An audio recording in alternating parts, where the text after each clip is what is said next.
Just getting on here.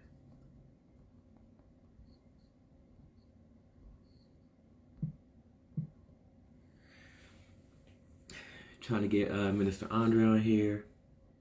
Good morning, good afternoon, good evening, wherever you are.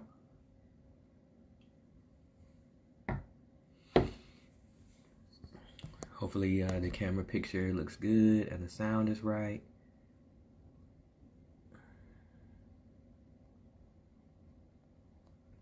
Let me know in the comments that you can hear me.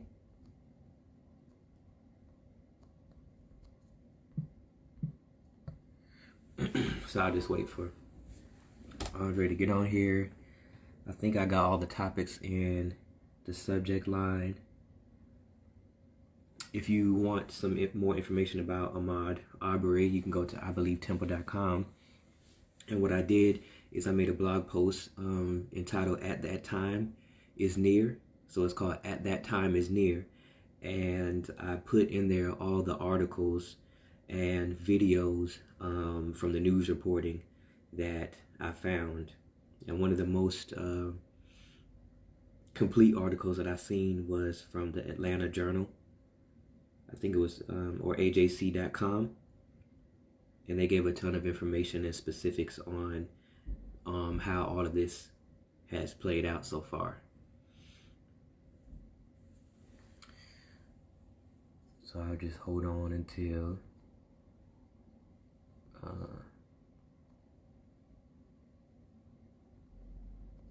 Andre gets on here.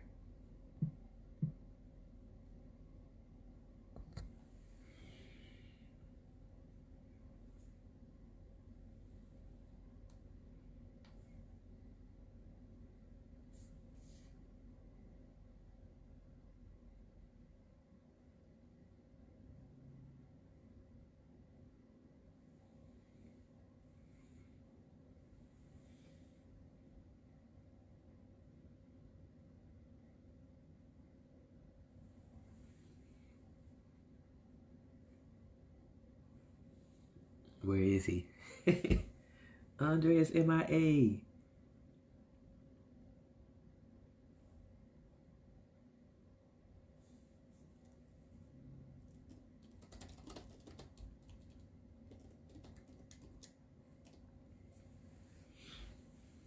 So I think he just got on here now.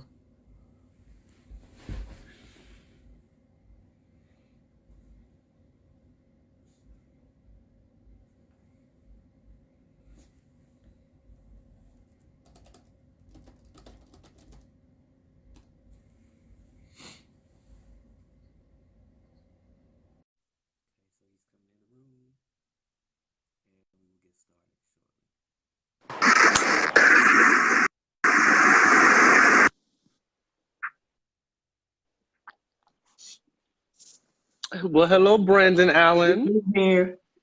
We in here. We in here. I was like, where is he? I didn't get the notification that you were live. So I just had to go to your page and see, and then I saw that you were on. So I guess sometimes Facebook will let you know. You get a notification. Sometimes a notification will come in, sometimes it won't. So was it but you could see it, so that means it's right as far as like the privacy setting. Like it's on public, right?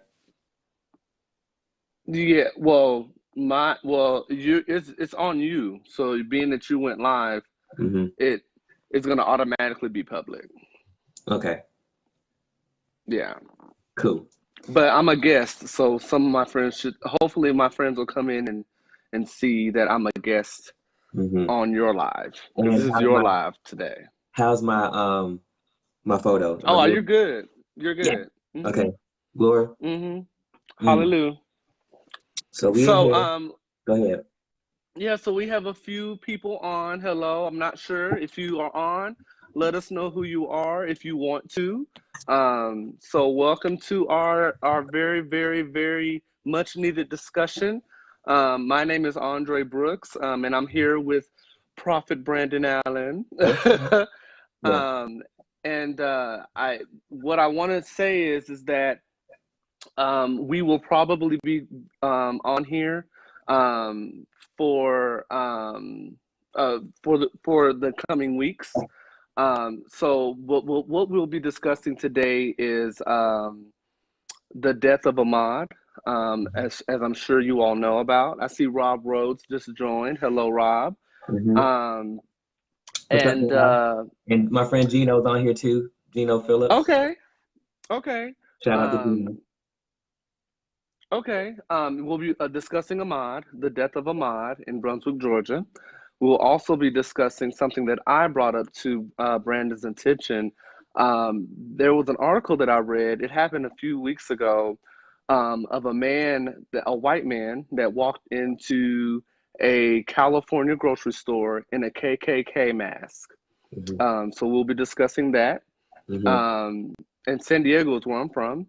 And we will also be discussing a movie that Brandon watched, The Extraction.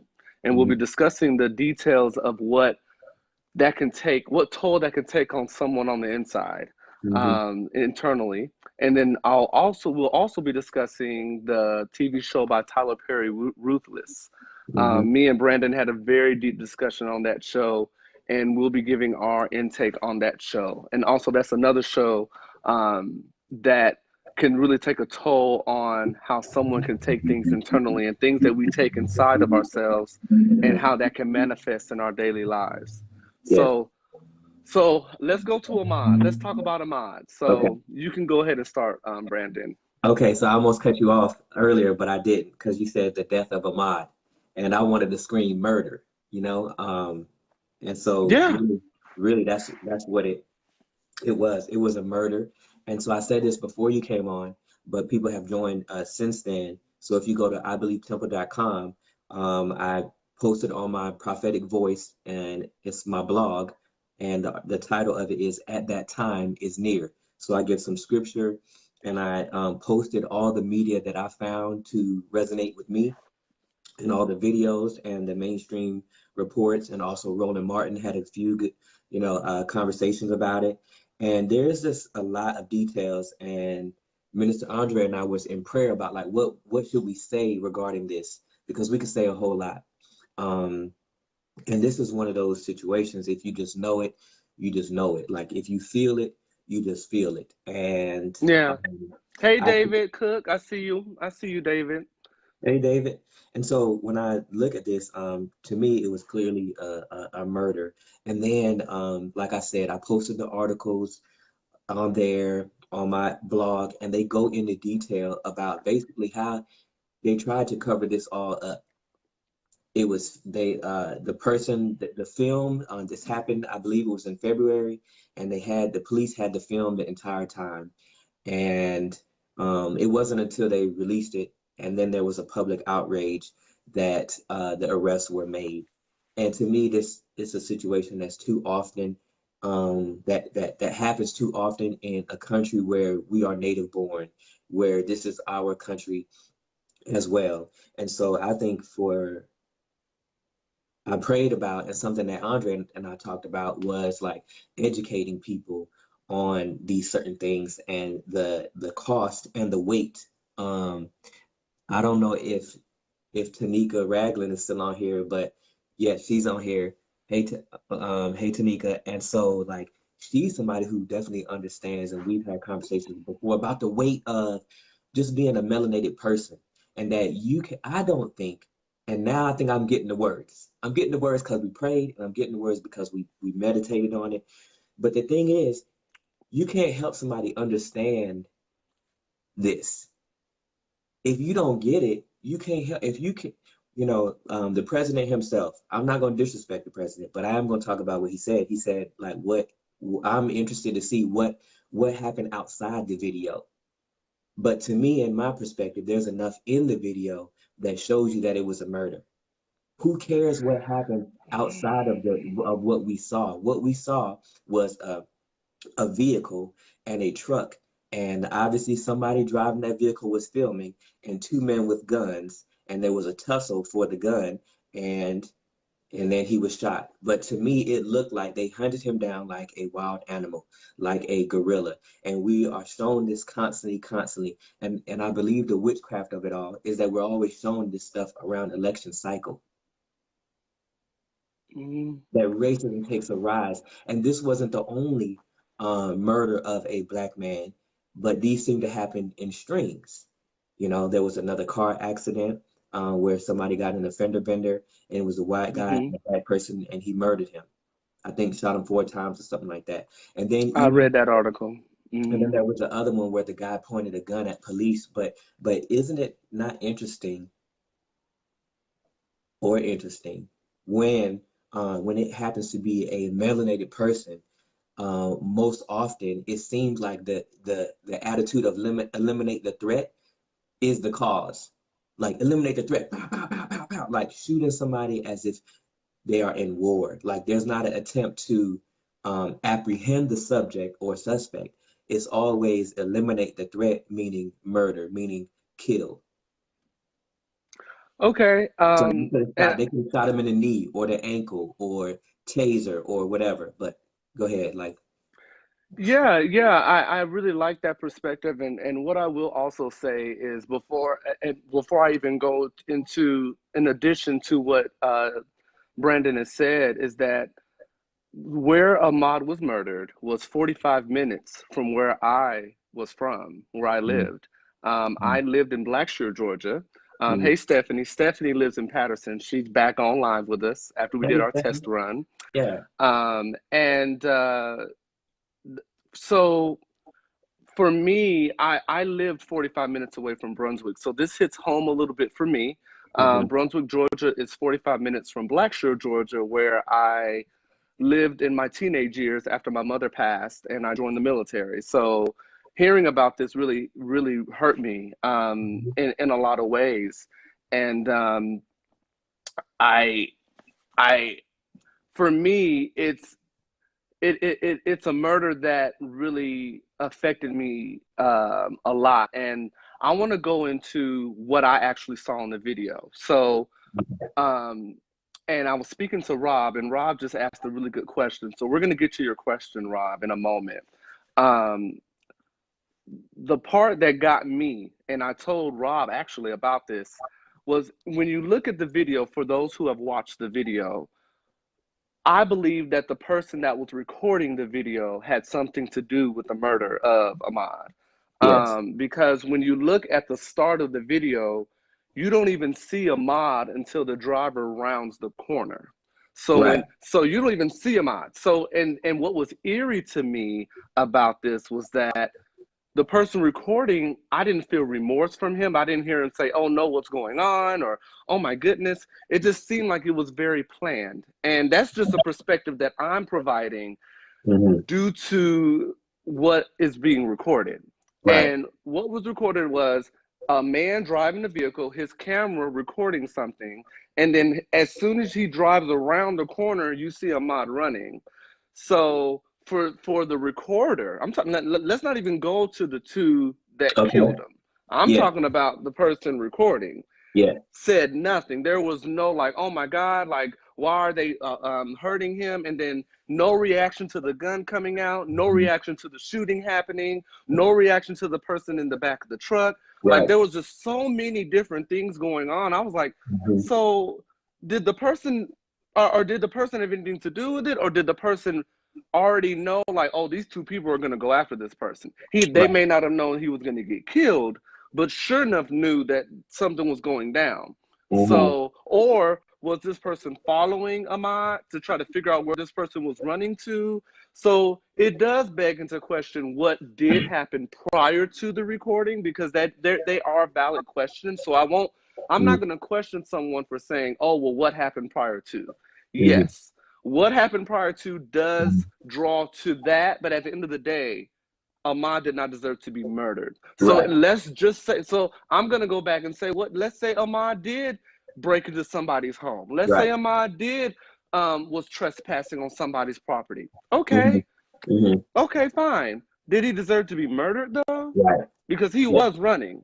Yeah. So were the authorities called when this person was allegedly trespassing? Was the authorities called when? So there's so many missing pieces to this. Hmm. And like I said, there's a right to ask what happened prior, but let's get back to him being murdered. Hmm. He had no weapon. Right. So So there's all these things going on. It's like, well, did he deserve to be murdered though? Mm-hmm. So that's my take. Like the recording, that it was eerie that the person recording didn't say a word. It's just Right. literally no commentary from the recorder. And that blew my mind more than anything. I'm like, woo. And Mm-hmm. then when you start the video, there is no Ahmad in sight until he rounds that corner. And I'm familiar with that road too. The road that he was on, I've rode with my family through that road. So it's a very familiar street. Even the address of where the individuals lived, I'm familiar with those roads as well. Okay. So I'm just like, oh my. So anyway, that was my main thing. So Mm-hmm. let's talk about what Rob said. So Rob says, what are your thoughts on the support the two men are receiving in reference to the killing? Their stance is that there was a lot of crime in their neighborhood, and Ahmad fit the description. Okay. I mean, I think that is the common denominator, you know? Like I've had people who I work with who said that they think that black people commit more crimes. So I think that is the reason why I brought up it's not bad to question what happened outside the video. But to me, Mm-hmm. if your first response is what happened outside the video after you've watched it, I think there's a problem there. There's a disconnect Yeah, there. there's a problem there. Mm-hmm. There's a problem. I And agree so with that. I'm not saying there's nothing wrong with saying like look outside the video. But for this person to match the description, like, is that true? Is that true?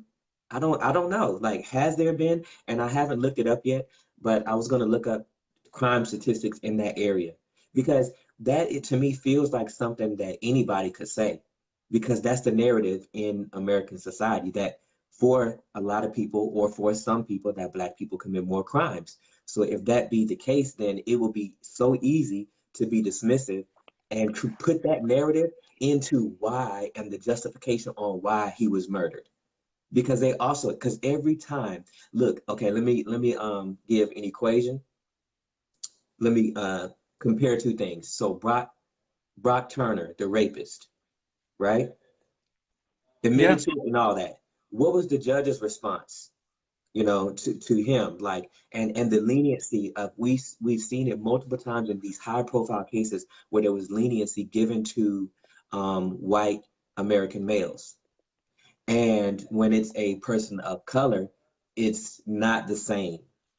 I mean, we could go there's so many cases like the Botham Jean case. We can go over and over and over again. There's way too many names, which is why, it was heavy for me and I had to think about, okay, do I want to educate people? Because there's so many cases and so many specifics where if you cannot see, all you got to do, anybody right now, go Google kids for cash. There was a judge who was caught sending black and brown kids to jail in order to receive government funding or funding from the prison. Like so it has been shown and proven ultimate multiple times that our justice system is slanted towards black and brown people. If we go back to Hillary Clinton and Joe Biden, and the super predators and the three strikes you're out, those things existed in black and brown neighborhoods and contributed to the prison industrial complex that we have today. And it also created the privatized prisons, which our tax dollars go to support the mass incarceration of black and brown people. And then Okay. like there's also been multiple reports of police and FBI and the Department of Justice come out saying that there's been whistleblowers who come out saying that they were told not to patrol white neighborhoods, but to overly Mm-hmm. patrol the black and brown neighborhoods because that's where all the crime Right. is. If we look at Yes. Bloomberg, if we look at Giuliani, so there's so much, and I feel myself getting woo, but there's so much that we could talk about in reference to this that led to this point. That led to the Yeah. And we got some more questions coming in. So I yeah. wanna I wanna tackle them. Hey Chris, I'm now seeing you. I see my SLC buddy Berthany's on. These are my friends, not Okay. yours. I'm just playing. Ah, Hey Chris, I love you too so much. Najelli's on. Hey yeah. Najelli. So I want to answer Chris's Hold on, question if you're still. let me shout out my people real quick. So Yeah, I got shout out your people too. Shout out your people too. I got Trey Conway, Jim Cassidy out there in DC, Patrick Montoya, he was in the Army, Quez DeMont, Apostle R.L. Montgomery, Najeli, I see her on here.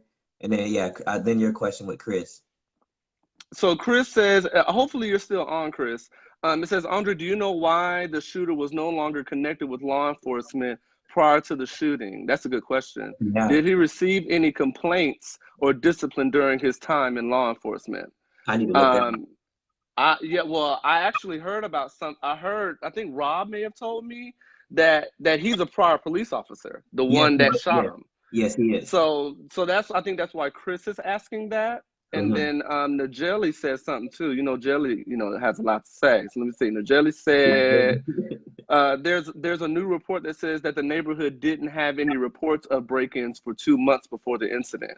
See, that's Najeli doing her research. Okay. I love it. Yeah. And then David, my buddy, said this is a very sensitive subject. I definitely agree this was a straight-up murder.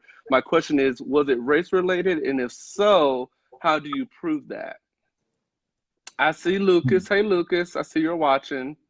And then Najeli says also to take into consideration that Georgia is one of 4 states without a hate crime law. Oh, that's good too. Did not know that. That's really good. So I want to answer Chris's question, then I'm going to answer David's question. Okay. So Chris asked, prior to the shooting, did he receive any complaints or discipline during his time in law enforcement? That's something that I don't know if that can be looked up online on Google if there's complaints. I think you can. I think that's like public information. So I'm going to guess that yes, there were some complaints, because I think in order to take something into your hands and murder somebody in broad daylight, I'm gonna assume that there was some he's been reprimanded for something. It had to be, because I don't feel that someone that murders someone in broad daylight who's running, you're in a vehicle, so you're in a vehicle and you're running, and the other person is running, so there's no barrier. There's a barrier. The barrier is the vehicle. So you're in your vehicle, he's running. So and this Ahmad had no weapon. So yeah, like I'm gonna assume that there were some complaints in the past. But I want to answer David's question. So David, I want you to kind of expand a little bit more on, well, not expand more, but I want you to think about this. The reason why this is race related is because when you think about all the different things that come on in the media when it comes to crime, hate crime, I'll say what Najeli said, hate crime, black men are disproportionately killed way more than the white counterpart, by cops. And I'm gonna say cops because this man that killed Ahmaud was a prior cop. So once a cop, always a cop. I mean, he's not working in law enforcement anymore, but this is a prior cop who killed Ahmaud. And there's just been too many situations that have come up, too many unfortunate circumstances where a black person was killed for no reason. I'm not even gonna say the name right. I'm gonna mess up her name, but there was a black woman killed her in her own home. A white man shot this. Was it Atiana Jefferson? Atiana Jefferson, yes. She's in Fort Worth. Yes, she got killed just for being in her house and trying to see who's looking out her window, who's in her front backyard. So there's too many cases. So I feel like it was racially driven. I do feel it was racially driven. I do, and there's many more. I'm not even gonna go into. I mean, I know all the situations. I just don't know their names, sadly. But it's been too many. It's been too many cases where black people have been killed, and I hate to point it out, but by white cops. Yes. It's been too many cases of it. And where also black And cops they're have been, unarmed on top of that. well, and also times where black cops have been on the scene or involved as well, like with Freddie Gray. Like there are way too many to name and to go into a conversation that really just leads into an ultimate level of frustration and trying to prove something to somebody who don't want to believe you anyway. So, you know, I think another way we know that this is based on race is the response of it. The response of it. The Yes. response, and that this guy was there is a blue line, and that he was an ex-cop, and he had everybody on lock, from the DA, different lawyers. I think it's interesting that Alan Tucker was the defense lawyer who leaked the tape. And before I got more information, my first initial response was like, why would he do that? And I thought it was a negative thing. But let's even go back to his name is Brian Williams, or William Bryan, whatever. I didn't see if it was which way it was, but that is the person who recorded the tape. Is it not crazy that if we didn't have this tape, then the case may have never made it to the national level? So it's like a catch 22. It's like I've seen a lot of people who don't want to watch the video, and then there's people who didn't want to watch it, but in order to speak about it, they had to. Different journalists and different reporters, and it's It's like heavy. it It's is heavy. very heavy. And I think in order to speak on it, like, you kind of do have to watch the video, and then we look at the response, and there's all these other examples. That's science, right? Like, if you do a test, if you do an experiment and you get the same results over, that those theories then become facts. And those are the facts. Like, these things continue to happen, and Yeah. we continue to talk about them. So Najeli says the fact that two DAs had to recuse themselves from the investigation due to their prior relationship with the killer, from him being an investigator for the DA's office. We getting comments coming in. Mm-hmm. Let me read Najeli's again. The fact that two DAs had to recuse themselves from the investigation due to their prior relationship with the killer, from him being an investigator for the DA office after being a cop. Yeah. And then the police department had the video since the day of the murder.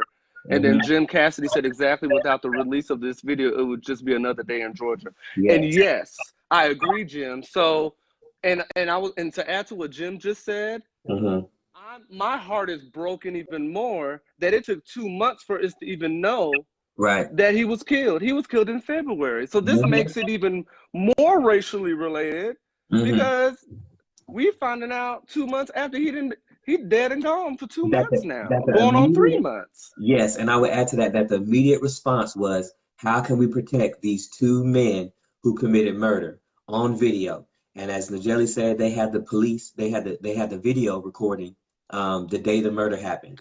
One of my friends on Facebook said this: since we going there, let's just go there. Like, hey Jeremy, I see you.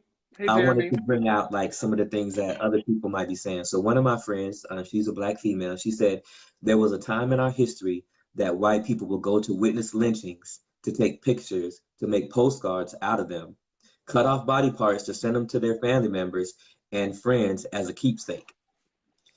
That is what's happening in 2020 around the circulation of video of murdered Black people by white people. It feels a keepsake, momentous occasion, a celebration.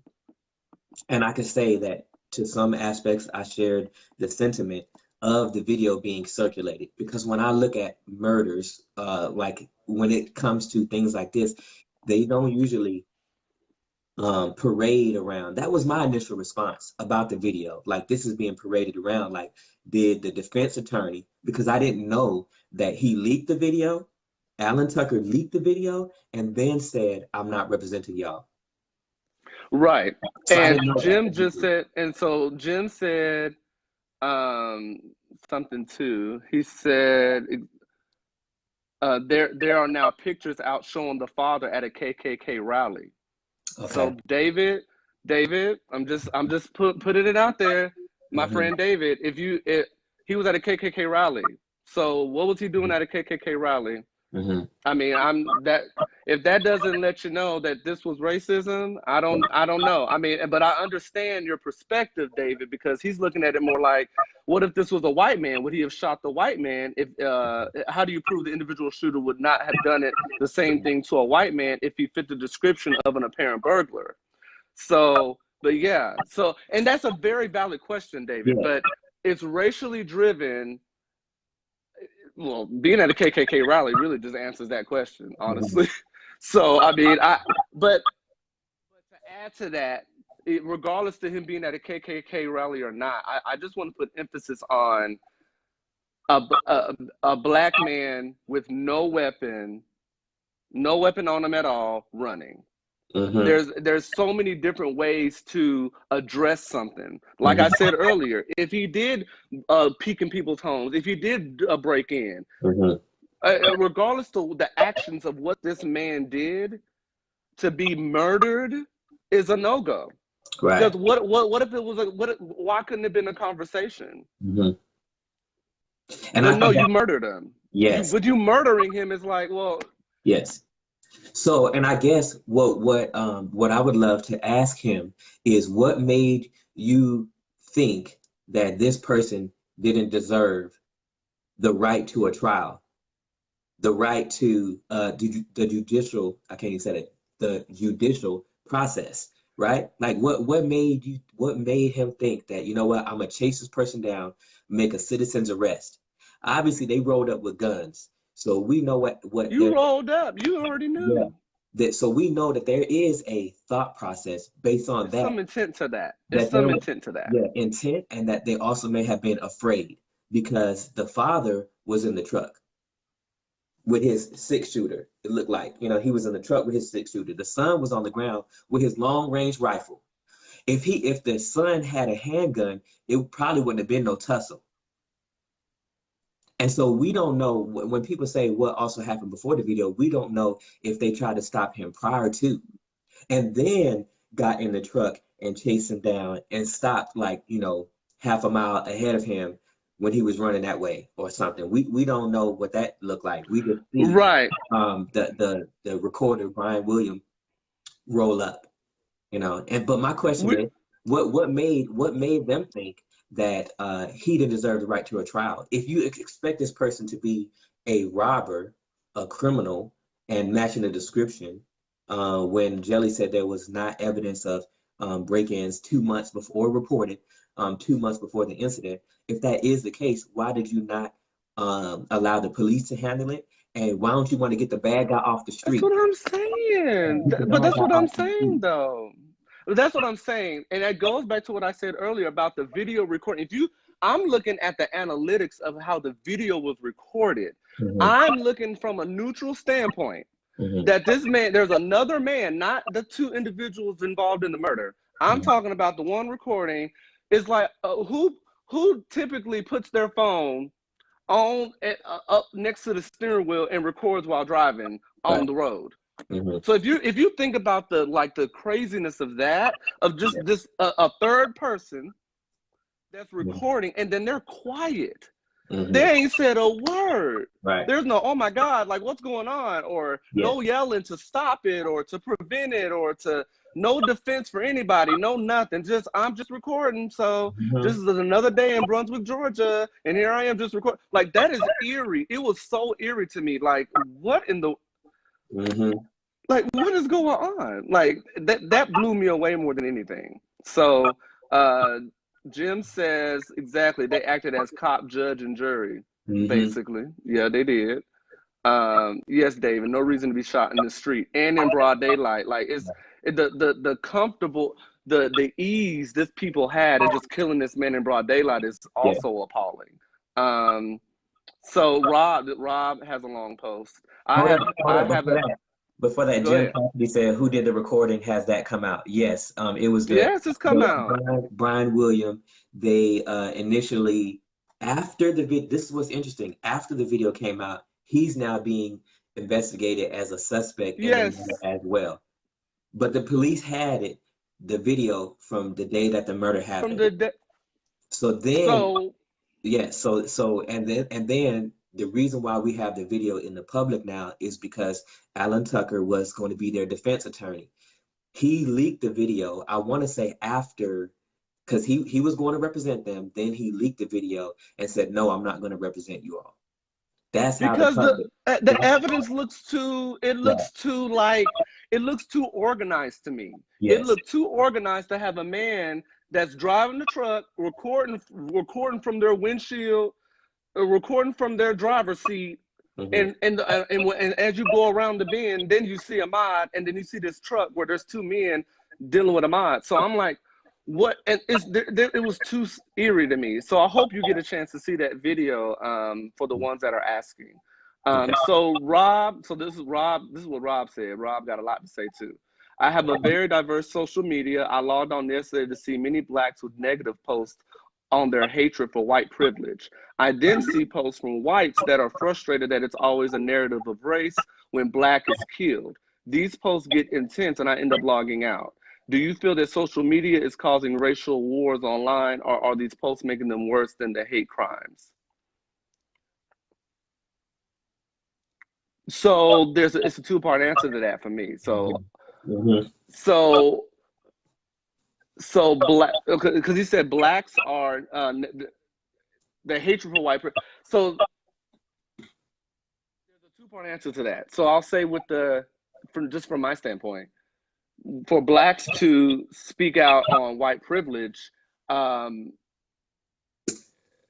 hate is a strong word. I don't use the word hate. I don't hate anybody, but white, Black, whatever. So I feel like Black people are frustrated with it, and it's understandable. Hey, listen, I'm Black. We Black. Yeah. But I'm frustrated, but I will never say that I have a hatred towards white people because they have white privilege. But I will definitely, as long as the judicial system is correct by prosecuting these people, that justice for Ahmaud is what I'm saying. So for me, it's more in terms of the white people have white privilege. That's just the unfortunate reality in this white people have white privilege. That said, it is what it is. Yeah. But I will never say that I hate somebody for it. So, but I cannot blame Black people for expressing their disdain for white people doing things and getting away with it, or letting 2 months go by before now he's arrested. Because basically, us U.S. citizens is what it has exposed these people, which is why those two got arrested.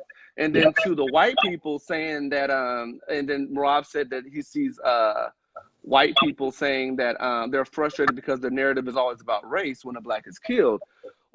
The media does have some to do with it, but at the end of the day, we're looking at the actions of what's going on. If you really look, the actions of white people killing Black people, it's what's happening. Yeah. If it wasn't happening, then there would be nothing for the media to talk about, if that makes sense. If there were not white people killing Black people for no reason, right, at all, then we wouldn't be having these conversations. We would just be going on about our merry lives. So that's the bigger picture. I don't want social media to be, I mean, it is kind of the cause for racial wars. It is, unfortunately.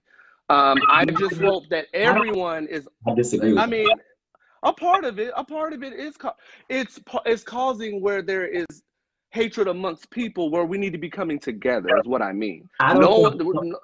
But I don't know. Like, can I interject or no? Go ahead.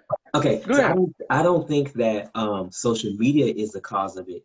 I celebrate the fact that social media gets the information to more people. I think what causes the animosity is the denial of each other's experience. And really, like we learned in EOA school, white male is the majority no matter what. Remember that? Remember they taught us that in school? So by the white male majority, there's a denial of the experience of Black Americans.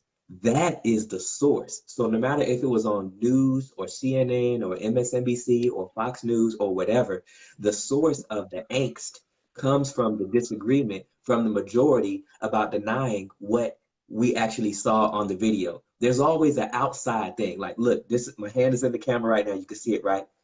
Now it's outside. but there's always a comment from or a thought of the outside.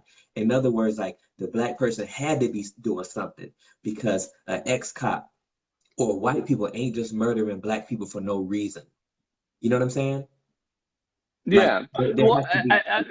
So so it comes, I believe it comes from, no matter what the source would be, it comes from the denial of the experience of the reality of what it's like to be a melanated person in America. That's my belief. okay, and I mean, and I don't disagree with that. I think that what Rob is saying that is that there are racial wars online though, and social Yeah. media is the brunt of it. So that's why I say that when you said animosity, that is equivalent to a war going on because there is a disagree. There is no one side is not really seeing the other side, and then there's no coming together to say, okay, this is what we see. These are the facts. What is the what?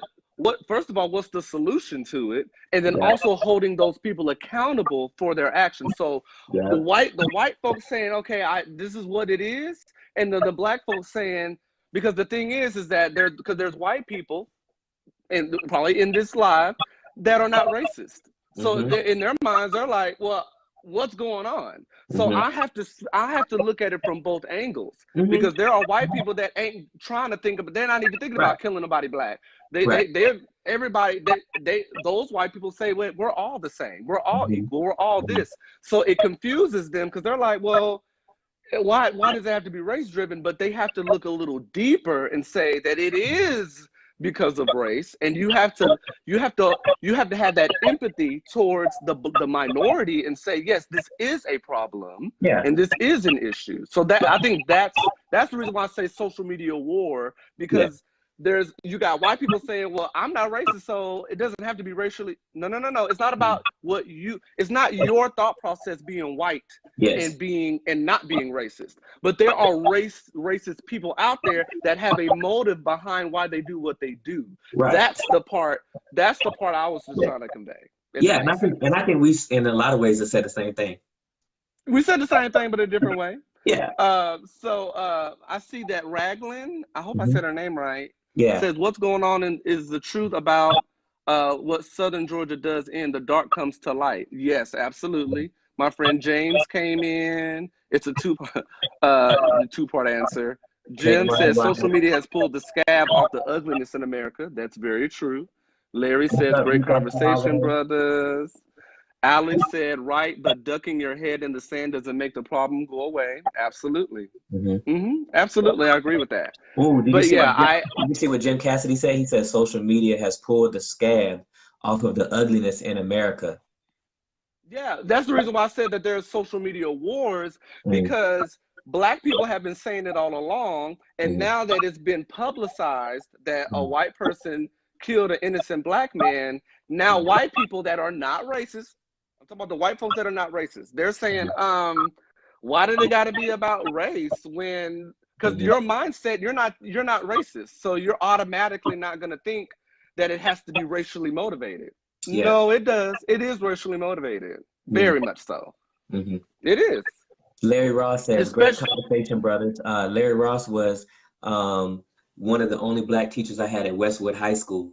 That's the high school I went to in Mesa, Arizona. And like he had a great impact on my life and taught me about the bridge builder. I forget who wrote the poem, but basically building a bridge for the people that's coming after you and why it's important to do what we're doing, which is living out authentically, talking about mhm. these issues that affect us and people who look like us, and actually being willing at some level to educate people on these things. So, I see Everett Richardson, my old boss, is on. Hello, Mr. Richardson. So I want to answer Rob's question. What are both of your definitions of the term white privilege? I'll have you go first, and then I'm gonna give mine. okay, I think it's really simple. It's the benefit of the doubt extended and to people who are the majority. It's the majority putting themselves first and creating a system. When I think of white privilege, I don't necessarily think of white people because I think there's black people who participate in white privilege. I think it's the status quo. White privilege is the status quo. It's like, in my opinion, slavery didn't go anywhere. It just changed shape. It just changed form. Because when we look at mass incarceration, what's the difference between mass incarceration and slavery? You know, these things that when we look at things like gentrification, white privilege is the entire American system, which is set up so that, I mean, we're seeing it right now. Okay, I'll make this last comment and wrap it up. So we're seeing it right now. Like the American economy is propped up by the essential worker. The essential worker is, but the essential workers, we could argue, make the lowest wage. You know, their wages are a lot lower. And so the essential worker, mostly, we probably could also say are mostly Black and brown people who make less wages. White privilege is like we learned about in EOA school when the military needed Black GIs. We need Black soldiers. So then here we go. Let's recruit them before we weren't accepting them. But guess what? After the Black GIs came back, you don't get access to the GI Bill or the VA loans or your VA government benefits that we do get now. So thank God that we get those now. But to me, that is white privilege. It's like, you know what? I'm going to make sure that only these certain level of people.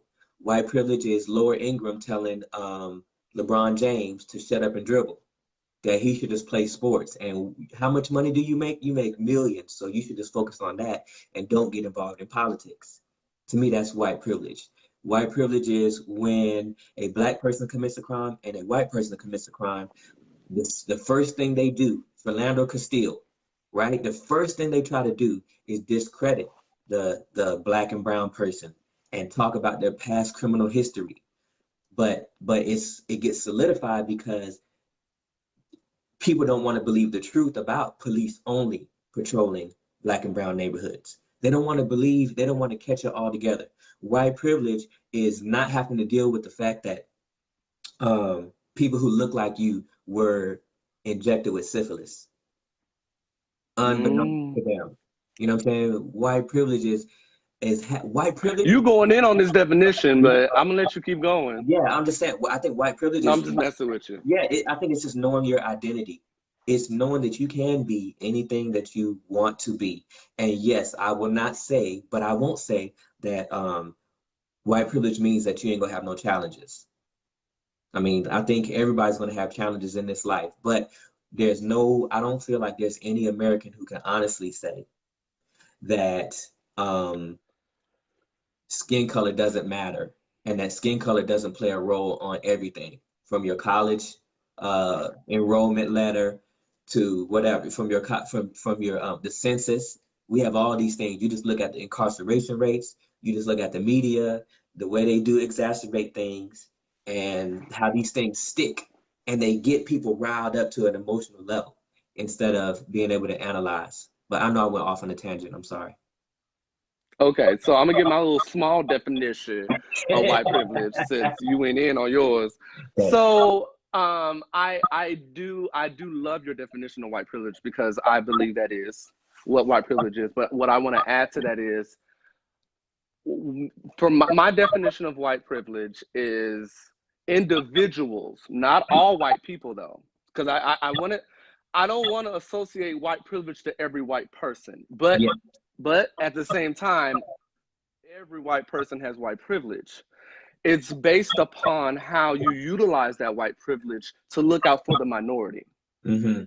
So for me, white privilege can be a blessing and a curse at the same time. So if you think about someone with white privilege, there's people with white privilege that abuse white privilege for their gain, and there's people with white privilege that speak out against racism, and they're an ally, and they are with the minorities. Mm-hmm. So white privilege can be used in a positive light, mm-hmm. and then white privilege can be used negatively. So mm-hmm. my definition is white privilege is basically people that have the power, and you see I said power, mm-hmm. the power to affect change, whether it's good or bad. Mm-hmm. That's what I think white privilege is. I agree with you. Because And there are white people, because there are white people that stand for us, honey, and we can speak on some of them folks. They yeah, do. so I They want to stand because name drop Jane Elliott. If you don't know who Jane Elliott is, please look her up. And I feel like she's one of the people who has gone the hardest and done different experiments to get people to experience what white privilege is. And I'll just give one example of one of the things oh, that she did. Jeremy, it'll be available later, Jeremy. He wanted to ask, he's got to go back to work. It will be available later. Yeah, and Jeremy. that's why we chose to come to Facebook because we were on IG Live. But Jane Elliott, what she did was she in a room, I think she was at some school or university, and this video is on YouTube. And what I'll do is I'm gonna make some notes and I'll post them on like a Google Doc or something like that, and then post it on Facebook. And that way it could be like some of the things that we found out on the show. Like no reports of break-ins for the past 2 months before the incident. And Jane Elliott, and I'll put some links to her videos and stuff. But Jane Elliott had everybody in a room, and it was a room full of educators. And she said, if you want to be treated like a black person in America, like our black brothers and sisters in America, raise your hand. Nobody raised their hand. Mm. So she is a person who uses her white privilege to educate, and she like literally put by asking that question, she literally put people in the best way they could experience that moment. Because I can't think like if for any white person who denies the existence of white privilege, I wonder if we ask them that question, what would their response be? Yeah, because there are white people that deny that they have white privilege, and that's scary. Mm-hmm. Because if you look at me and say that we are viewed the same by society, then you got to check yourself because it's not the case. Mm-hmm. But I want to address what Larry said. He said, for those kind words, he said, yes, you two are bridge builders. The conversation needs to be held in the workplace. My Mm-hmm. staff has crucial conversations, and in the space I'm in, the only educated black man in that space. Yeah. Speak truth to my power. Speak truth to power, my brothers. Being uncomfortable is not our issue. Seek to understand the black perspective should be America's aim. Mm-hmm. I like that. That's Yeah. very true. And Alex said, look at the jail sentences between cocaine, a mostly high society drug, and crack diluted cocaine sold to the blacks and brown people in the U.S. Crack users got 10 times the sentencing. That's Yeah. very true as well. Mm-hmm. Mm-hmm. Jane Elliott is powerful, bro.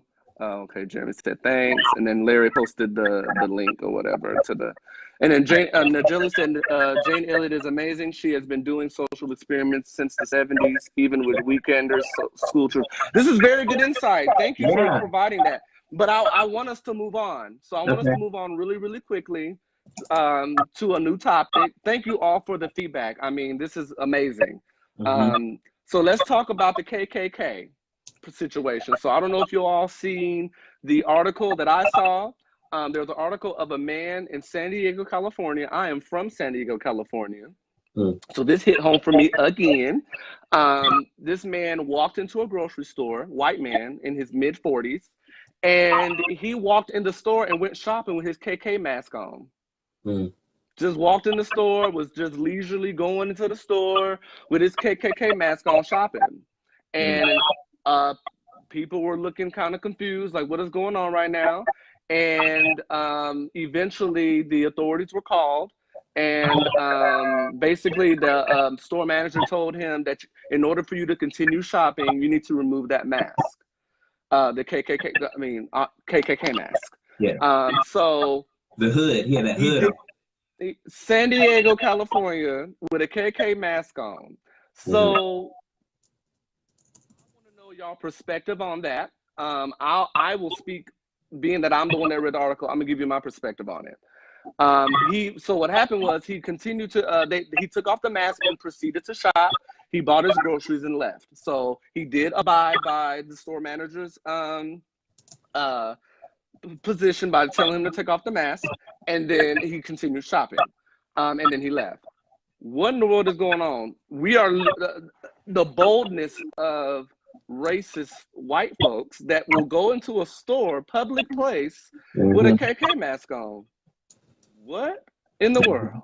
So my perspective on that, let's talk about white privilege. Let's go back to white privilege. This man walked into a store with a KK mask on. Mm-hmm. But after he was told to take it off, they didn't kick him out the store. They still allowed him to shop. Mm-hmm. Not saying that he didn't need groceries for his house. I'm not saying that he didn't need food for his home. Mm-hmm.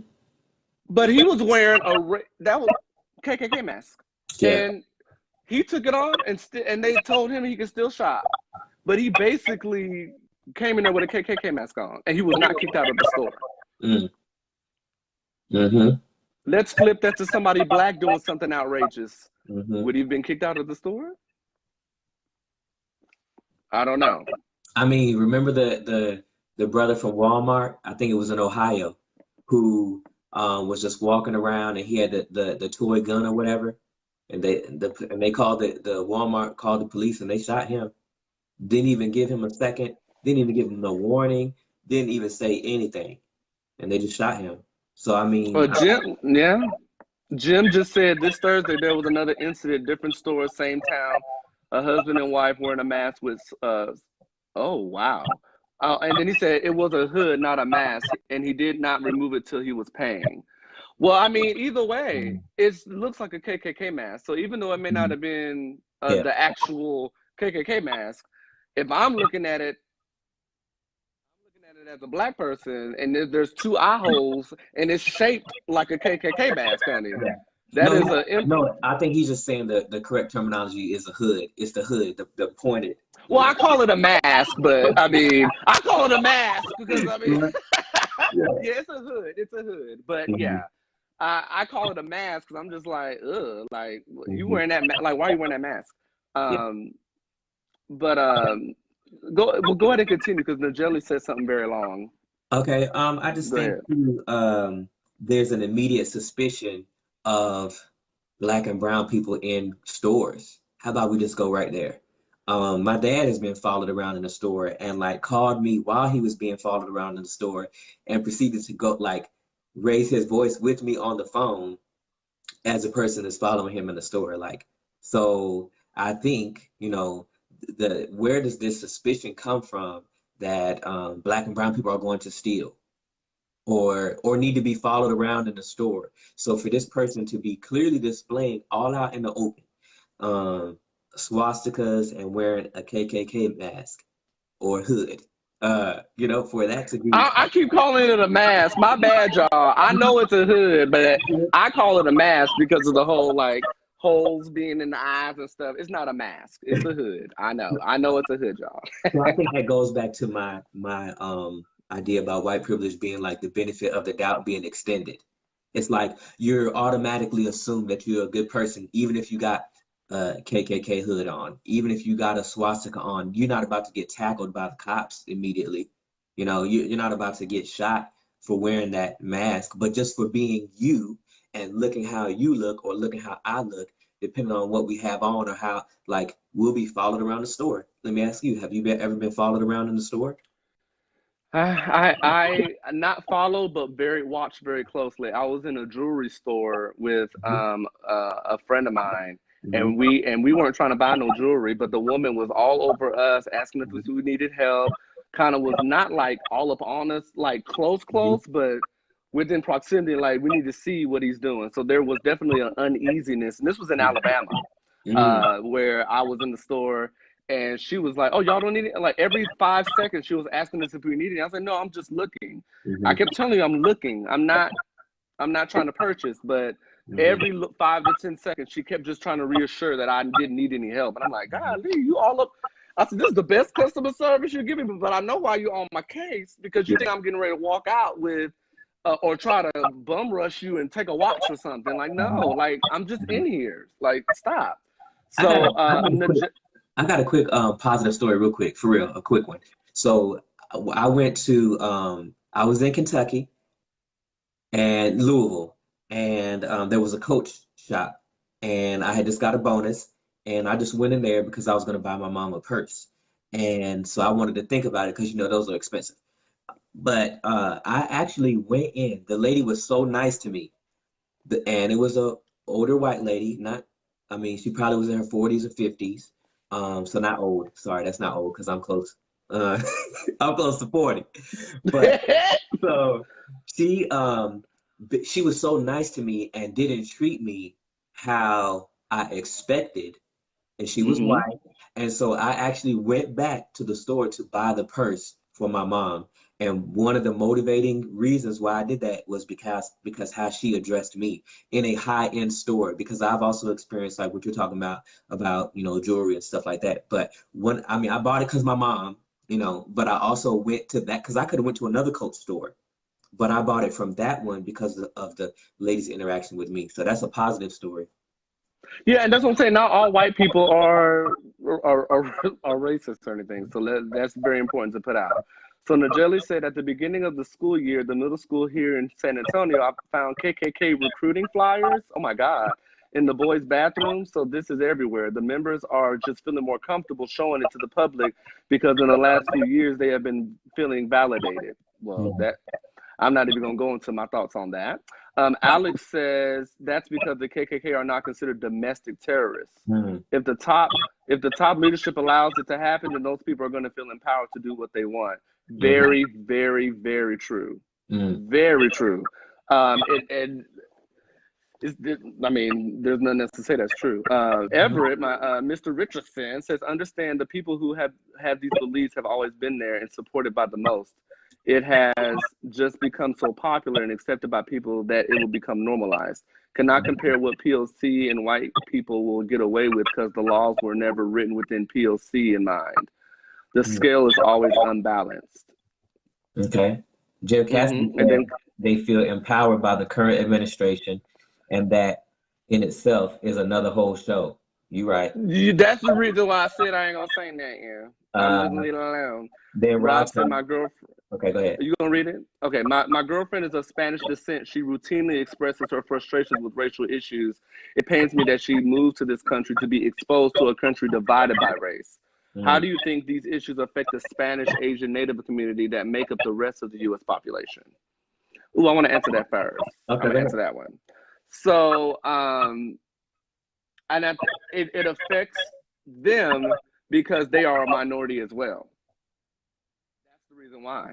That, in a nutshell, it affects the Spanish, Asian, Native community Mm, because they are the minority mhm, along with Black people. mhm, So it's like we as Black people, all minorities, we're all in that same umbrella of discrimination and mhm, racism against us. We're automatically in it because we are the minority, and it's unfortunate because with Native Americans, we all know the story with Native Americans, they were here first. So, mhm.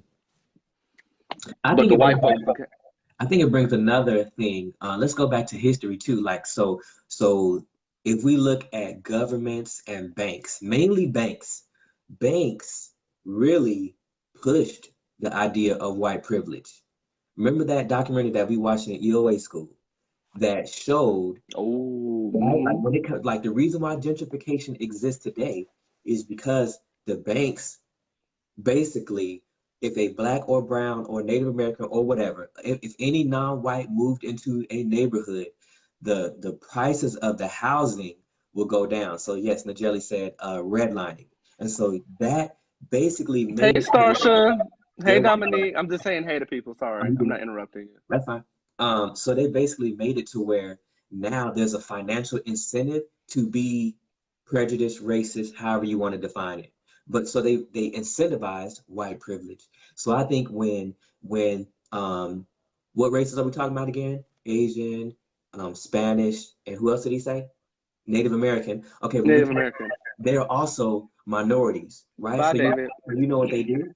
In my opinion, um, there's always a temptation for Asians, Native Americans, and Spanish to join the white narrative or to identify as white. And I think sometimes, like, so I've heard the Black community or NAACP or different people say that even when all this immigration stuff was going on, right, in the last year or so, they say that all the jobs are going to the brown people or Native Americans. So there's an attempt to make us fight against one another as minorities. And so to Mm-hmm. get Latinos or Asians to identify as white. And so like for example, why is it that you go to the black neighborhoods and who owns all the stores? Not black folks. So The NFL too. The NFL.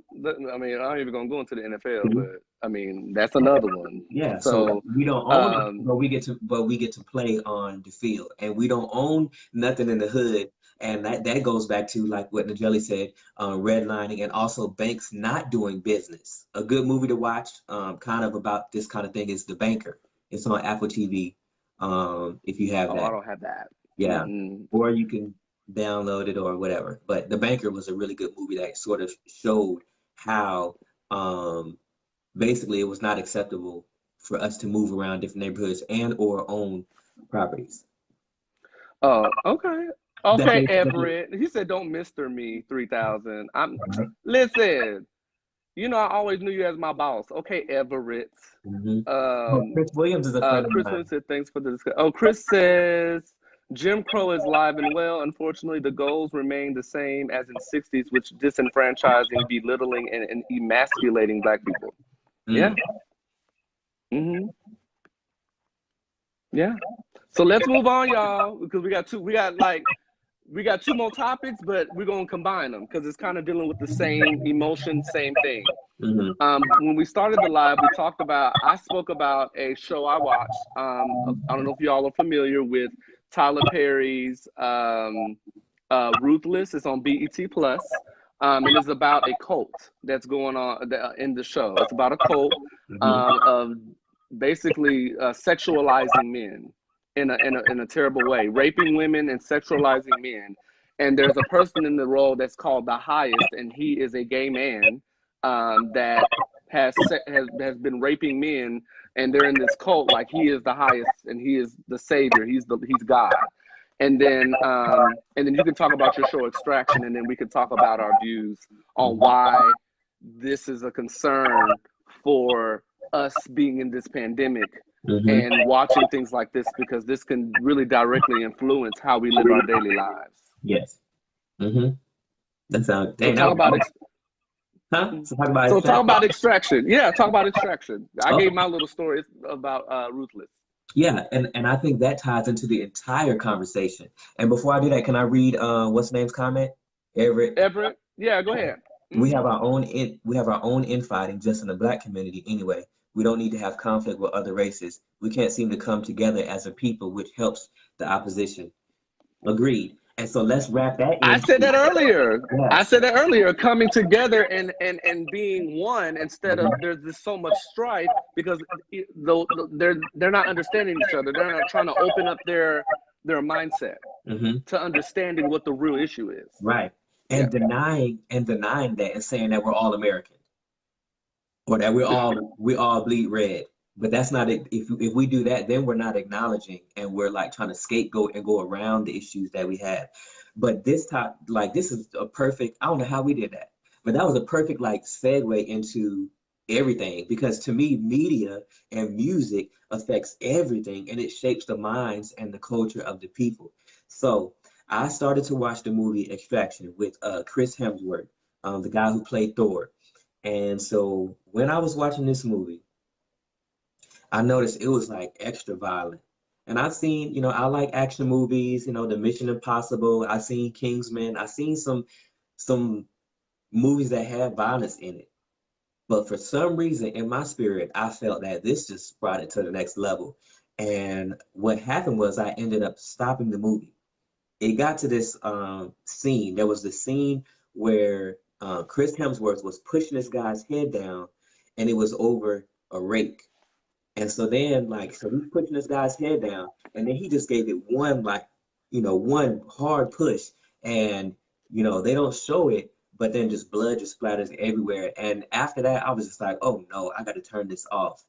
And I believe in always being spiritually sensitive and pray, and I fast and read and study. And I think, what the Ruach was showing me is just reminding me that, your your eyes are the window to your soul. Like whatever you're taking in is going directly into your mind and into your spirit. And it has an effect.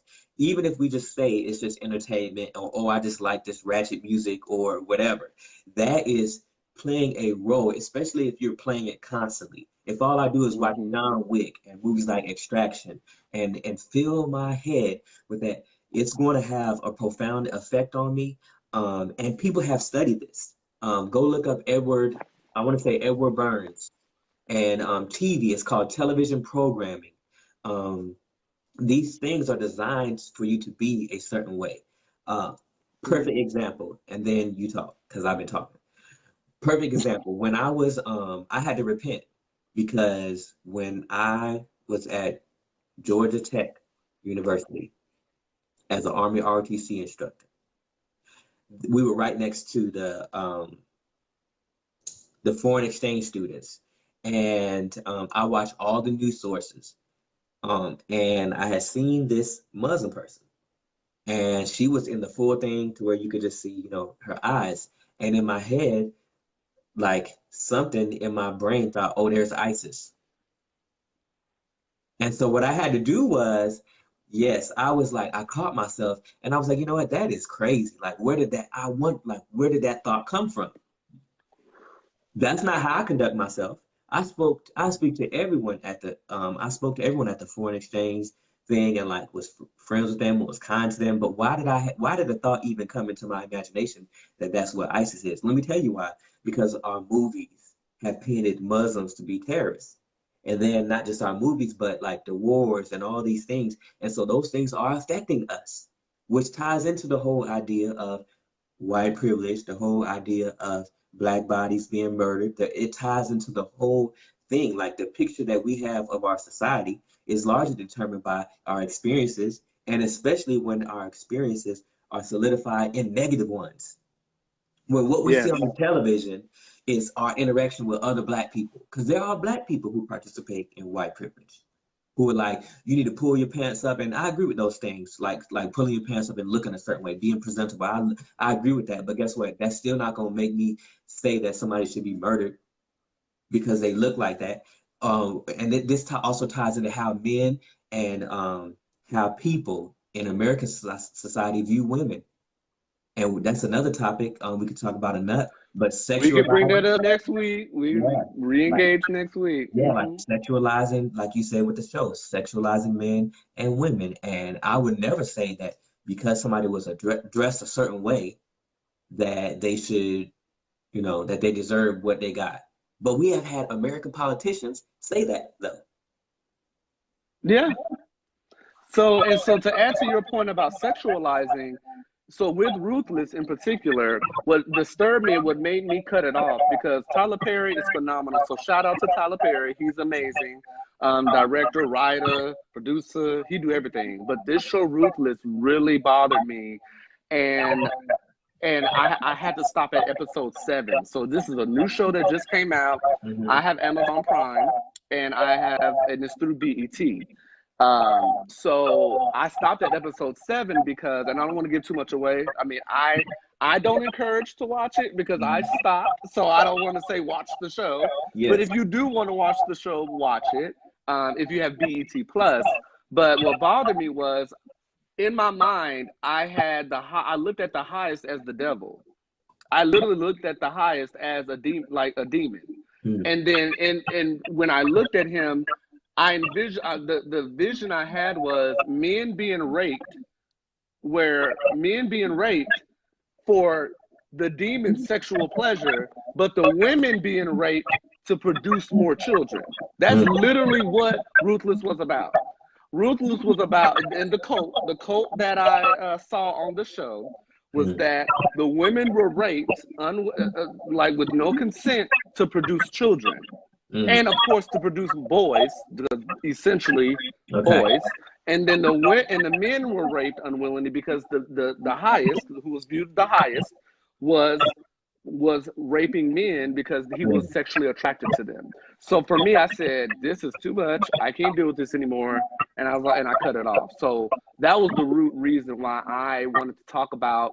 Me and Brandon wanted to talk about shows that we watch can mess up our thought processes, the Mm-hmm. way we think, the way we handle things, what is put into our spirit. Like it could just, it's all this negativity and turmoil and Yes. sadness and Mm-hmm. strife, and I mean there's so many layers, so Yes. many negative layers to Extraction and to Ruthless Mm-hmm. that I don't encourage you to watch Ruthless. I see Quiz the Quez mic. said I will not watch Ruthless, and I'm with you. Please don't, because no. So Yeah, that he was always it. said this is good talking, so thank you. Thank you. He said this Oh, is good thank you. talking. Good. This is good. We're going to be doing this every Sunday around this time. So you will hear from us. We'll have different topics, and all that. So you will, if you tune in every Sunday, you will see us having very good dialogue about various topics. And it's not always going to be about race. It's not always going to be about, it's not. It's going to be various topics, world topics that we deem necessary to discuss. Mm-hmm. So Nick Davis, I know him, and he's just checking in to see what we're discussing.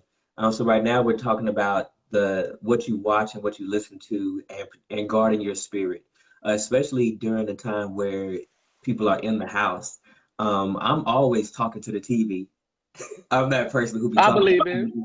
And I'm like, one thing I've noticed about TV shows, and it doesn't even have to be on some negative, ultra violent stuff, but one thing I noticed about TV shows is, have you noticed that work never really fits in with relationships, like marriages? You don't rarely do you see positive marriage or relationship role models in TV shows. There's always like either somebody's having an affair on the side, or they're not affectionate. Like they do things for one another, but leave in the morning without a hug or a kiss. And I guess I'm overly affectionate. I don't take out the trash without kissing my husband. Like that's just me though. And I'm like, Oh, look at you, so see, cute. Yeah, you better because be. because I think like you never know. One of the reasons why I think I started to do that is you never know when your last moment is going to be. And so I always want it to be enjoyable, and um, I always want my spouse, my partner, my husband to know that I love him. And so I think just planting those seeds over and over again, especially in a time where we're in the house and we're not around other people all the time, and domestic violence is on the rise, and all these things are happening while people are locked inside. People are killing one another in their own And family. themselves. And suicides are And rising as suicide. well. And People so are killing themselves. yes, and so I think it now is even more important to pay attention to what you're watching and how you're feeling, and different songs that, you know, one thing I remember watching like a documentary about like gangsters and stuff. And these gangsters would get high, do all kind of drugs, and listen to, interestingly enough, like DMX, and listen to like these people who had these very explicit lyrics before they would go and commit these crimes. And so that should tell you something right there, that our thought processes and that our brain process and our mental health is affected by the images that we see, and also our connectedness, right? The way we connect with other people in relationship, and the way that we model our own lives. Because there's some people, Shay and I was having this conversation before this morning. There's some people who are trying to live out what they see on television, like some people who watch the Desperate Housewives and these kinds of things. I'm not gonna say those shows are bad, but those shows also sell you a false image of reality. Hmm. They also shape the way So, you think about marriage. absolutely. And I feel that watching those shows, like you said, during a pandemic when we're trapped in the house, is kind of like a double. It's doubly scary, because if you were watching it when you were going about your daily lives, it's already bad. But just Mhm. imagine teleworking, because most people are teleworking, and Yeah. then you got to think about the ones that unfortunately have filed for unemployment. There's some people that don't have a job. Mhm. So they're even more so stuck at home, and they're not even teleworking.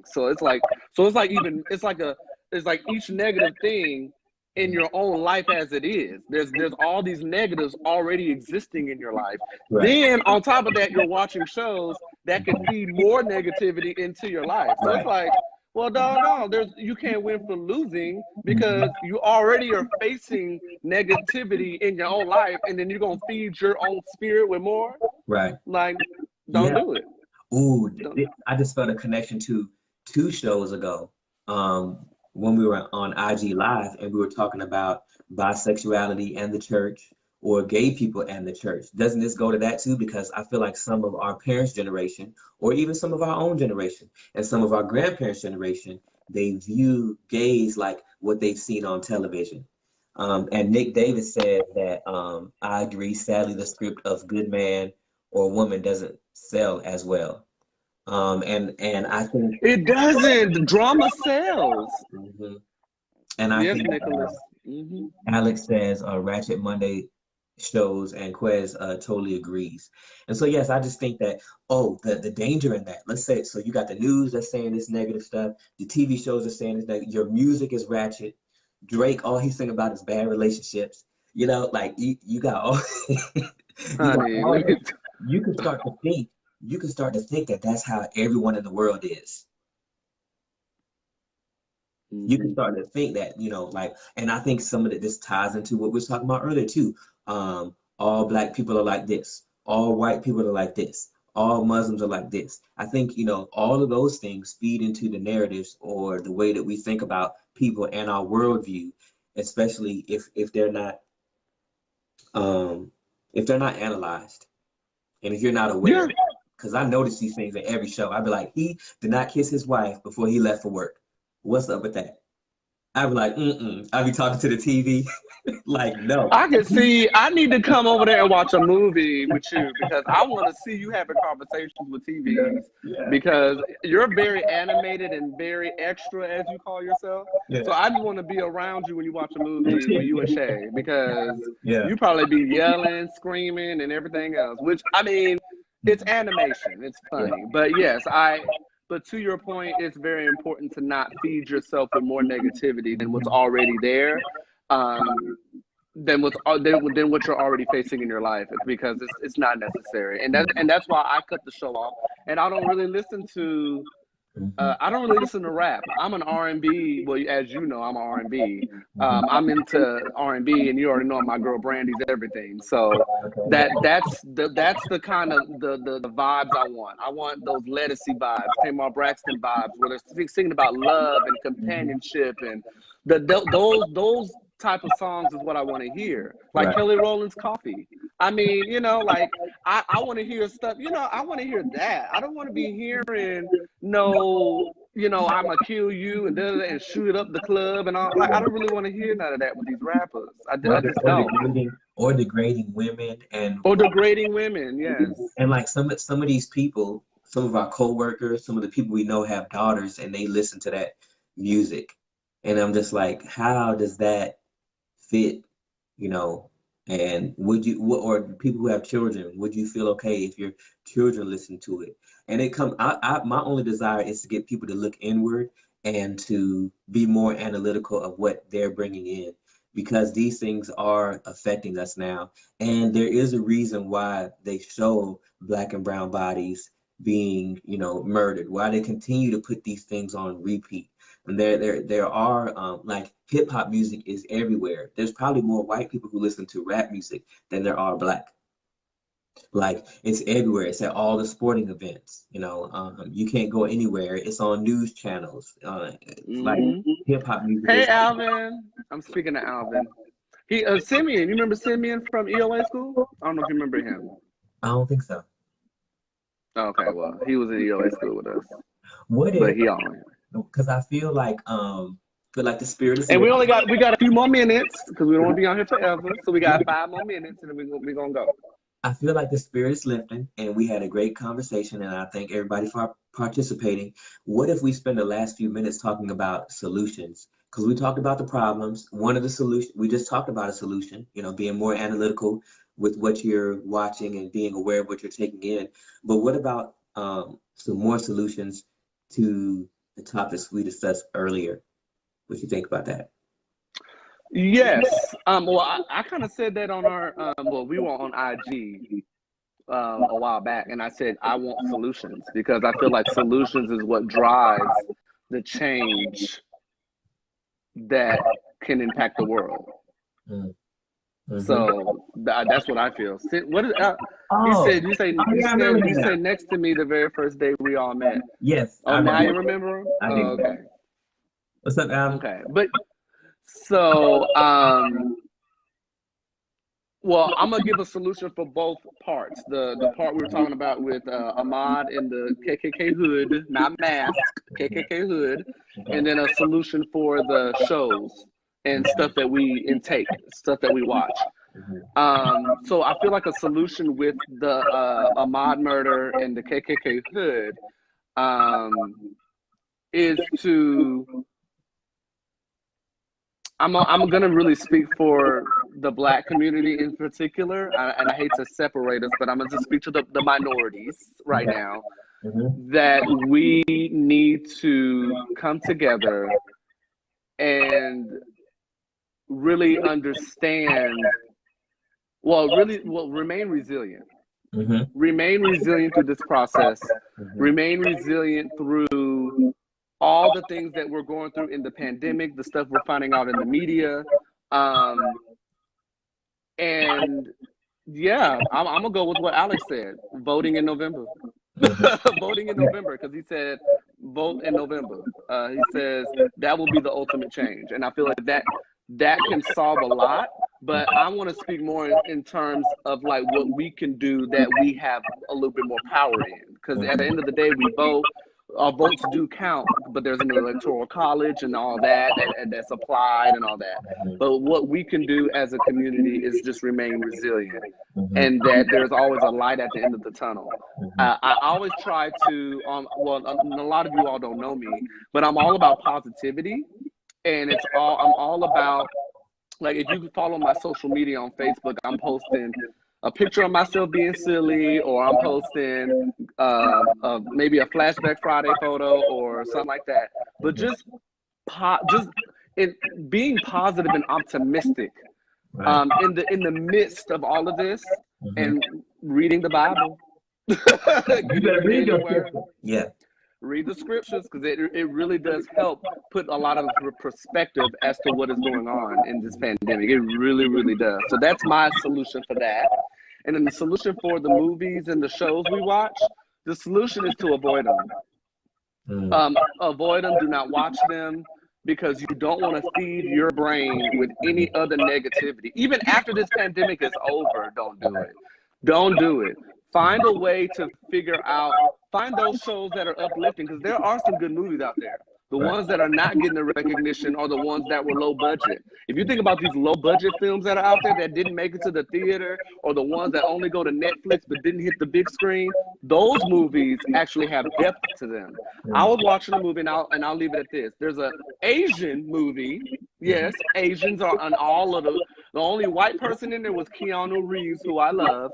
It's called, on Netflix, Always Be My Maybe. Check out that movie. It's an Asian movie, and it's a very positive movie too. It's very uplifting, and it's Asian driven. So Always Be My Maybe. Keanu Reeves is a guest star in it, but it's a phenomenal movie. It came out last year with Ali Wong and Randall Park as the stars. So check it out. So that's it for me. Okay. Let me just read a couple comments, and then I'll get mine. Najeli says accountability from all parties. And then you already talked about Alex saying vote in November. Nick Davis says general solution, keep surrounding ourselves with great people who hold each other accountable and help one another when we stumble. Amen to that. Ooh, that is good. Chris Clinton is watching, and Chris Williams says positive affirmation and being a mentor. I agree with all of that. And I want to do what you did and talk to the Black community as well. I think I prayed over this, that the message would be received too. I think we have to look inward into ourselves and acknowledge the fact that we have to be a little bit different, and that we do have to be better in a lot of ways, because the system of white privilege is not set up for us. It doesn't mean that we can't experience success, but this is just the reality that we, and I'll make it plain. When you were in high school, did y'all have the Gothic people? Like, and I wonder, like, so how many of those Gothic people, unless they went to become like a tattoo artist or something like that, but do you know any famous Gothic people really? Maybe like Marilyn Manson, I don't know. But like, but my point is that is Gothic. If you were Gothic, you had the dark hair, the pale skin, the dramatic eyes, you know, and I all of have that. Gothic friends. Okay, so, and I'm not saying that those people are not going to be successful, but what I am saying, we do live in a place, right? There is a business attire, is there not? Hmm. So the reality of it is we are judged based on our appearance. And if we already start at a negative because of the color of our skin, then we should understand that. And it sounds like because I know how this might sound, but I mean it from every positive way that we can change these outlooks, but we have to be willing to walk taller, to walk more responsible, and to walk with class, and understand the trueness of all of this is that we have the power. For example, like we're being gunned down, and police are saying, "I feared for my life." Well, what are you so afraid of? Where does that fear come from? Is it because you know who we really are? Because when you read in them scriptures, you know, first of all, the scientific Hmm. theory of race is BS.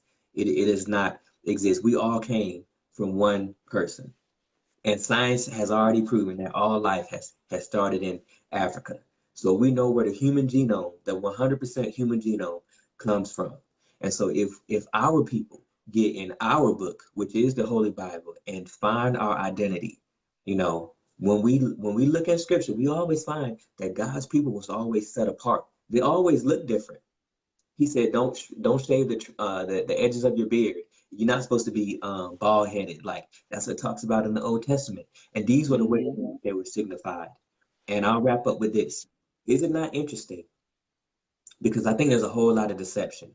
And this is a conversation we should definitely have another time, but it will drive my point home. Is it not interesting that Christians worship a Jewish Messiah, but they don't accept his Jewishness?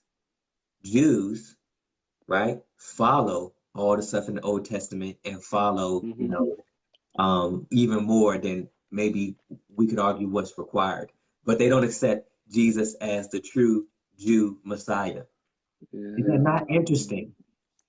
So the idea of what I'm saying is be careful who you align yourself with, get in there, find the truth, establish the truth in you, and remove the distractions from what's going on in the world, from what's going on in the music industry, and from the negative programming out there that tries to tell you, you know, time to go back to Egypt. Like, why are we going back to Egypt?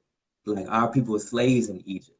So get in there, Hmm. find your identity, and once you find your identity and you find the truth, it will help to make the things that matter matter. Like, because there's some black people who may feel like I should be able to sag my pants if I want to. I should be able to wear Jordans and do this if I want to. You can. But are these things beneficial to you and your future? In the end of it all, does it really matter if you got 26-inch rims on your vehicle? Because that's a statement. Do you really need? I know what that's like because guess what? I came from that. I came from having 24-inch rims on my Chrysler 300, and I matched the description for an armed robbery. And so there's certain things that we can do. So guess what? Ask me, do I got rims on my car now? No. So we need to grow and mature because, and I'll say this, and I'll get a benediction for real. So I asked my dad in a conversation, I said, he's nearly 60 years old. And I said, what has really changed in your lifetime? And his answer, it didn't really shock me, but it was just as I expected. He said, not much. And he was talking about in the Black experience, in the church experience. And so I think there's more that we can tap into in the Black experience that we have not.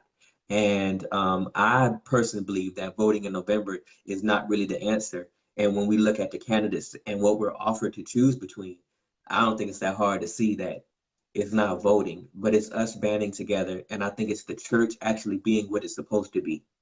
You know, the Black church, you know, not to separate it out, but specifically the Black church, being what we're supposed to be and helping one another, like Nick said, and picking one another up when we stumble. And there needs to be an assault on our lack of knowledge.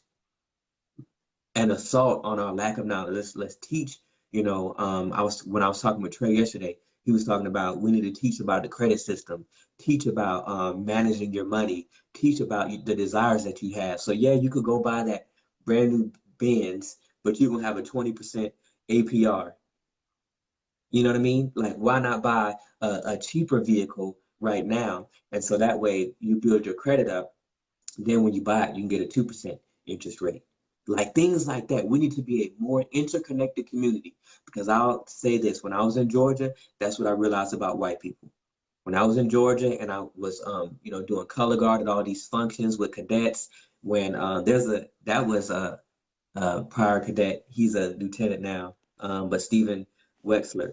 Like when I was in Georgia, I noticed that white people took care of one another. Like they made sure if John didn't have any kids, he made sure that Sam was taking over his business, and they promoted one another. And if Sam messed up, guess what? Like, here's another chance. And so we need to work on creating that for ourselves. But I don't think we can do it through teaching necessarily just economics. We have to find our identity and teach that. I love it. That's a good way to close out. So I want to thank you all for taking the time to listen to us. I know that Sunday is Mother's Day. I know most of you all have probably already said Happy Mother's Day to your mothers. My mother passed away at a young age, but I still send her love up in heaven. So you all have a wonderful time, wonderful day today. We will be back next week. We will have some new topics. So come on back to us. We will be here. So this will be a weekly thing that we do. And just so you know, it may not always be on a Sunday. We may change it up a little bit, but for right now, it will be on Sundays until we kind of develop a little bit more, and we may have some other days that we go on live. So, and we will definitely let you know in advance. So, thank you all so much, and I'm happy that I was able to be authentic with you guys, because I'm not really a live person. I'm not a person that speaks publicly like this. This is new for me. But I will definitely be doing it more because Brandon, helped me gain that confidence to do it. So thank you all so much, and we will see you next week. Yes, and I just wanted to say, if you enjoyed the conversation, please share it. I think that's one of the reasons why we wanted to do these and why we wanted to come to Facebook, so that you'd be able to replay it, and people can see your comments. And I love the fact that people were interactive and gave comments that we could talk about, and they gave us stuff that we didn't know about the facts regarding the Ahmaud Arbery case. Stephen Weckler said he loved the shout out and miss you, hope all is well, and it is. And say what's up to Q. I think he's over in Egypt now. But yeah, so we'll be here next week, and I pray that you were blessed by it. All right, bye y'all.